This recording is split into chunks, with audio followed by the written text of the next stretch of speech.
Assalamualaikum warahmatullahi wabarakatuh. Allah Subhanahu wa taala berfirman, A'udzu billahi minasyaitonir rajim. Bismillahirrahmanirrahim. Ya ayyuhalladzina amanu ista'inu bis-sabri was-salah. Innallaha ma'as-sabirin. Innallaha ma'as-sabirin. Wahai orang-orang yang beriman, mintalah pertolongan dengan sabar dan salat. Sesungguhnya Allah bersama dengan orang-orang yang sabar. Kita sering mendengar ayat ini disampaikan oleh para ulama, para dai, para ustadz tentang bahwa salah satu di antara cara menjemput pertolongan Allah Subhanahu wa taala itu adalah dengan melakukan ibadah salat. Pertanyaannya adalah, salat yang seperti apakah yang bisa menjemput pertolongan Allah dalam kehidupan kita pada saat kita sedang mengalami ujian yang berat? Banyak orang yang bilang, saya sholat tapi kok hidup saya gini-gini aja. Banyak orang yang bilang, saya udah sholat tetapi kok doa saya belum diijabah. Saya udah sholat tapi kok masalah saya masih belum selesai. Saya udah sholat tetapi kok musibah saya terus beruntun tidak pernah berhenti. Saya udah sholat, tapi kok musibah terus terjadi dalam hidup saya. Sehingga teman-teman yang dirahmati Allah, kita perlu belajar. Sholat yang seperti apa yang bisa menjemput pertolongan Allah Subhanahu wa taala secara ajaib? Mari kita renungkan sebuah kisah yang pernah disampaikan oleh sahabat Anas bin Malik radhiyallahu an. Bahwa dahulu di masa Nabi ada seorang laki-laki di kota Madinah yang melakukan perjalanan antara Syam ke Madinah untuk berdagang. Di tengah perjalanan laki-laki ini dirampok oleh para perampok. Dia diberhentikan oleh seorang laki-laki, kemudian hartanya diambil, lalu setelahnya laki-laki itu menghunuskan pedang kepada orang ini. Pedagang ini mengatakan, wahai fulan, jika engkau menginginkan hartaku, ambillah, tapi biarkanlah aku melanjutkan perjalanan. Perampok itu mengatakan, adapun harta itu sudah menjadi milikku. Sekarang aku menginginkanmu, aku ingin membunuhmu. Merasa tidak punya pilihan, akhirnya pedagang ini mengatakan, wahai fulan, jika engkau ingin menyakitiku, membunuhku, maka lakukanlah. Tetapi sebelumnya berilah aku kesempatan untuk melaksanakan sholat 2 rakaat. Lalu perampok ini mengatakan, ya sudah, kalau begitu sholatlah, aku akan berikan engkau waktu sebentar. Maka pedagang ini pun mendirikan sholat dengan sholat yang sangat khusyuk. Di dalam sholat, laki-laki ini setelah membaca Al-Fatihah, dia membaca sebuah ayat di dalam surat An-Naml ayat 62. Apa ayatnya? Dia membaca kalimat, أَمَّنْ يُجِيبُ الْمُضْطَرَّ إِذَا دَعَاهُ أَمَّنْ يُجِيبُ الْمُضْطَرَّ إِذَا دَعَاهُ وَيَكْشِفُ السُّوءَ وَيَجْعَلُكُمْ خُلَفَاءَ الْأَرْضِ أَإِلَٰهٌ مَّعَ اللَّهِ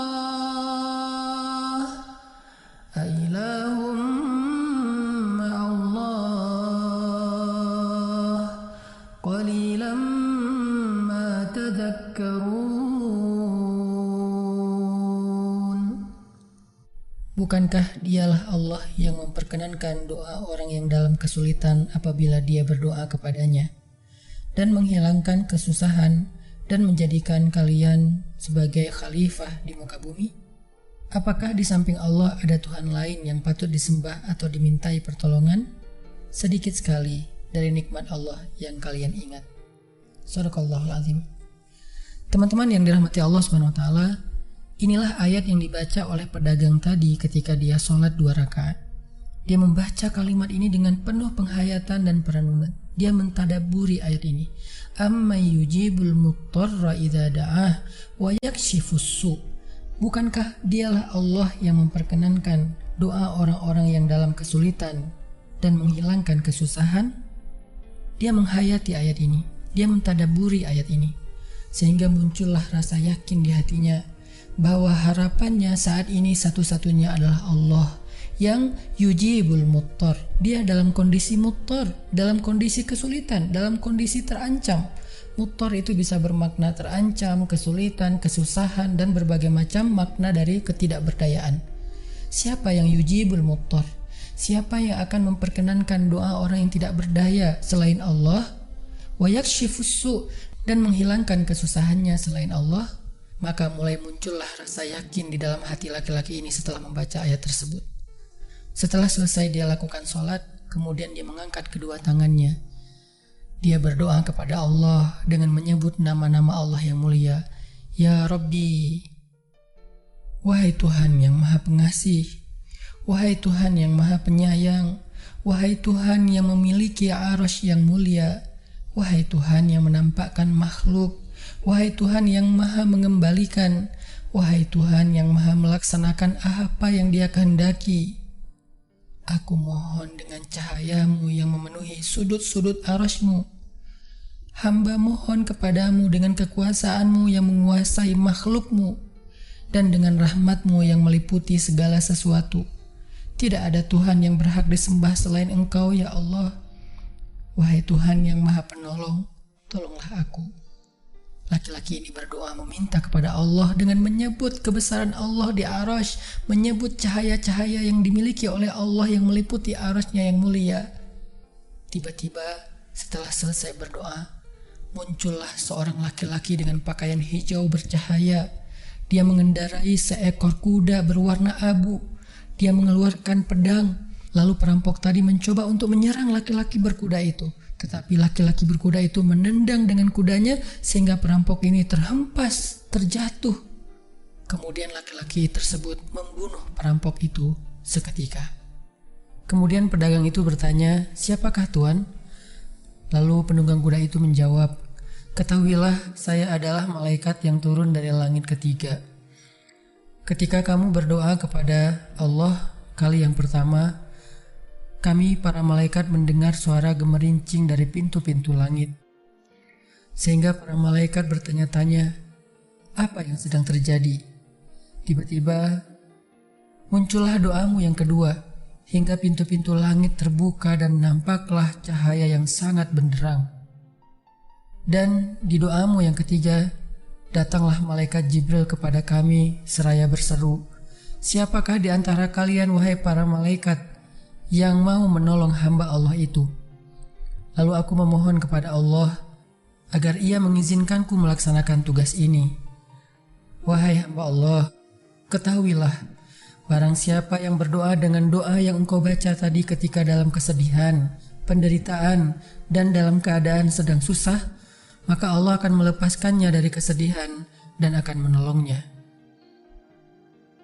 Teman-teman yang dirahmati Allah Subhanahu wa Ta'ala, itulah salah satu kisah tentang keajaiban sholat seorang pedagang yang dengan sholat itu Allah Subhanahu wa Ta'ala mendatangkan pertolongan yang luar biasa dalam masalahnya.